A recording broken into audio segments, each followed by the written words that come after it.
한 프로 최장수 진행자 기록을 세우고 있는 배철수는 30여 년이라는 긴 시간 동안 라디오 프로 배철수의 음악 캠프 진행을 맡고 있습니다.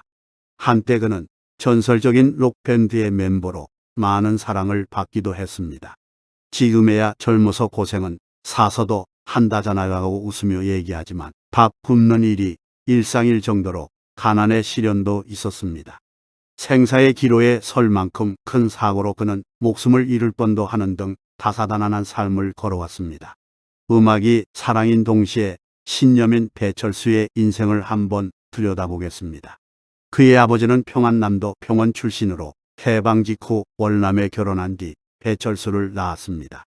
군납업을 하면서 한때 돈도 꽤 많이 벌었지만 배철수가 국민학생 때 사업이 망한 뒤로는 가정에 책임감이 없는 분이 되셨다고 합니다. 온 가족이 아버지 친구 집에 얹혀 살기도 했으며 그 친구분도 판잣집 살림이었다고 하니 그의 가족이 얼마나 가난했는지 짐작할 수 있는 대목입니다. 빚쟁이들을 피해 1년이 멀다 하고 단칸 새 집을 옮겨 다니느라 그는 초등학교도 3군데나 다녀야 했습니다. 가장 빈곤했던 시기는 중학생 때였습니다. 그가 중학생일 때 어머니가 동생과 그에게 아침에 나눠준 10원짜리 삼립빵 하나를 먹고 점심 굶는 게 일상이었습니다. 가난한 탓에 2년간 도시락을 사가지 못했기에 겨울이면 난로 위에 올려진 도시락 냄새가 그에겐 고통이었습니다. 점심시간이면 혼자 밖으로 나가 앞산을 바라보며 시간을 보내곤 했습니다. 교복 살 돈이 없어 1학년 때 구입해 입은 동복을 졸업할 때까지 입어야 했는데 이는 중학생 배철수를 너무도 부끄럽게 했습니다. 여학생이라도 마주치면 여기저기 안기운 데가 없는 깡총한 교복을 입은 초라한 모습을 보이기 싫어서 얼른 길을 건너 몸을 피하곤 했습니다. 가난은 소년을 비관적으로 만들었고 우울감과 열등감이 일상을 지배했습니다. 어린 배철수가 하루 중 제일 행복한 시간은 잠들 때였습니다. 이대로 영영 깨지 않으면 좋겠다고 하루가 멀다 하고 생각했습니다. 또한 그 시절 친구 집에서 우연히 들은 아름다운 멜로디가 그를 팝의 세계로 이끌었습니다. 그는 이런 세계가 있다는 게 놀라웠습니다. 당시 최동욱이 진행한 동아방송의 3시의 다이얼, 윤영주가 진행한 0시의 다이얼 등을 통해 팝음악에 대한 허기를 채웠습니다. 사춘기 소년의 마음을 짓눌러 온 열등감도 가난을 준 아버지에 대한 원망과 슬픔도 이때만큼은 잊을 수 있었습니다. 그는 독학으로 익힌 기타 반주에 맞춰 노래 부르는 것도 좋아했습니다. 하지만 배철수는 하루빨리 돈을 벌어야겠다는 생각에 중학교를 졸업한 뒤 고등학교 진학 대신 공장에 취직하겠다고 아버지께 말씀을 드렸더니 말리시기는커녕 별 예색을 하지 않았다고 합니다. 암묵적으로 동의를 했던 것 같지만 그의 어머니가 펄쩍 뛰며 반대하셨고 결국 학교에 진학하게 됩니다.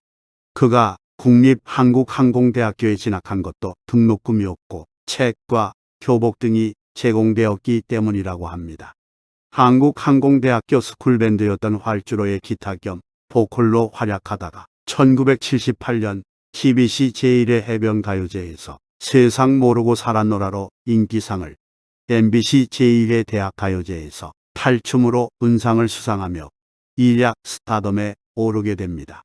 제1회 대학가요제 당시 배철수는 제대가 얼마 안 남은 말년이었는데 샌드페블즈가 나 어떻게로 대상을 타는 걸 TV로 보고 내가 지금 나가도 저거보단 잘하겠다고 생각했고 제대하자마자 바로 옛 동료들을 모아서 연습에 돌입했다고 합니다.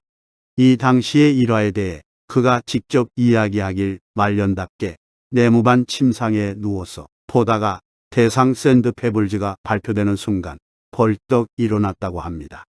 그렇게 대학가요제 나가기 직전 연습삼아 해변가요제를 나가기로 했는데 대회 직전 드러머가 ROTC 훈련 때문에 불참하면서 그나마 드럼을 칠 수 있던 배철수가 임시로 드럼을 치면서 노래를 했습니다. 이후 MBC 대학가요제에 출전하여 은상을 수상하였고 이후 송골매를 결성하여 1집을 발매했습니다. 하지만 생각만큼 크게 잘 되진 못했습니다. 2집부터는 구창모가 이끌던 홍익대학교의 스쿨밴드 블랙테트라와 의기투합하여 6인조로 재편성되었고 1980년대 초반 최고의 인기를 누리며 성공을 거두었습니다. 한창 활동을 하던 1983년 배철수는 감전사고로 크게 부상을 당해 목숨을 잃을 뻔하기도 했습니다. 당시 KBS 젊음의 행진에 생방송으로 출연해서 기타를 치며 그대는 나는을 부르려고 마이크를 바로잡으려다 감전사고가 일어난 것입니다. 온라인에 여전히 남아있는 당시의 영상을 보면 알 수 있지만 사고가 일어나자마자 진행자였던 송승환이 당황한 채 뛰어들면서 말을 더듬는데도 어떻게든 수습하려고 했고 2차 피해를 막기 위해 무대 조명을 끄는 등 아수라장이었습니다. 송승환이 이후 방송에서 밝힌 바에 따르면 당시 엔딩 무대여서 본인은 방송이 다 끝난 상태라 무대 뒤로 퇴장하려다 사고를 목격하고 다시 무대로 달려갔다고 합니다.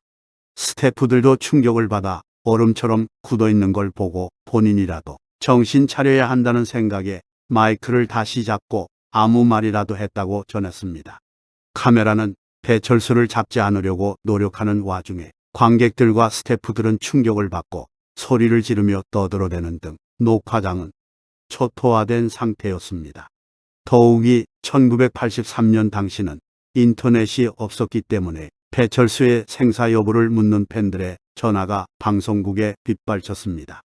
게다가 손은 다 터져서 피가 났고 몸에서는 경련을 일으킬 만큼 매우 위험천만한 사고가 벌어졌습니다. 이때 오히려 손이 먼저 터지는 상처 덕분에 심장이 멎지않아서 목숨을 건질 수가 있었다고 합니다. 감전사고 이후엔 한동안 트라우마를 겪는 등 다시 무대에 서기까지 고생했으며 여전히 이날에 대해 잊지 못할 사건으로 꼽습니다. 하지만 뮤지션 생활은 생각보다 오래가지는 않았습니다. 1985년 보컬 구창모가 송골매에서 탈퇴해 희나리가 히트하자 솔로 가수로 성공했는데 비슷한 시기 배철수 본인도 솔로 음반을 내기는 하지만 구창모보다는 성과가 아쉬웠습니다. 이후 배철수는 뮤지션으로 계속 활동하는데 자신이 없다는 것을 고백하며 과감하게 가수 활동을 접게 됩니다. 그리고 송골매 또한 1990년 모여라를 끝으로 사실상 해체 수순에 접어들게 됩니다. 1980년 4월 당시 MBC FM의 한 프로그램을 맡게 되면서 배철수는 라디오 DJ계에 처음 발을 들이게 됩니다. 당시 프로그램명은 젊음의 창가로 전임 진행자 이택님의 후임으로 맡았습니다. 하지만 5개월 후 방송을 하차하게 되는데 배철수 본인의 주장에 따르면 당시 MBC로부터 잘렸다고 합니다. 정확히는 젊음의 창가라는 프로그램이 아예 폐지되게 되면서 그도 같이 하차하게 됐습니다. 그로부터 10년 뒤 1990년 뮤지션으로서의 활동을 접으려고 할 때 또다시 MBC 라디오 프로그램을 맡기 시작했는데 그 프로그램이 바로 배철수의 음악 캠프입니다. 라디오 DJ 초반에는 방송과 맞지 않는 진행자였지만 그는 무려 30년을 넘게 라디오를 하고 있습니다. 배철수는 목소리를 유지하기 위해서 담배를 끊었고 결근과 지각을 한 번도 하지 않았다고 합니다.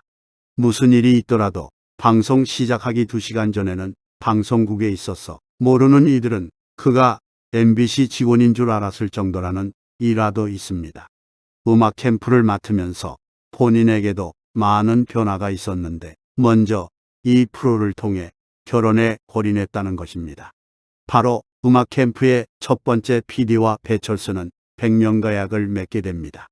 한때 배철수 이혼, 배철수 재혼 등의 루머가 나오기도 했지만 이는 서로 회사에서 말도 잘 안 하고 남처럼 지냈기 때문에 퍼진 헛소문이었습니다. 서로의 직장인 만큼 회사에서는 거의 남처럼 지내요. 남들이 나보고 팔불출이라고 할까봐 이야기를 안 하는데 오늘날 내가 젊을 때보다 조금이라도 더 나은 사람이 됐다면 그건 내 처 덕분이에요. 아내와의 만남은 내 인생에 진짜 도움이 되는 만남이었다고 생각해요. 물론 내 처는 그렇게 이야기 안 할 수도 있지만요. 누군가에게 영향력을 미칠 수 있는 자리에 있다는 것은 보람과 함께 두려움이 공존하는 일임을 그는 알고 있습니다. 청취자들에게 좋은 곡을 들려주기 위해 DJ 본분을 다하고 있는 그가 지금처럼 오래도록 활약해 주길 기대하겠습니다.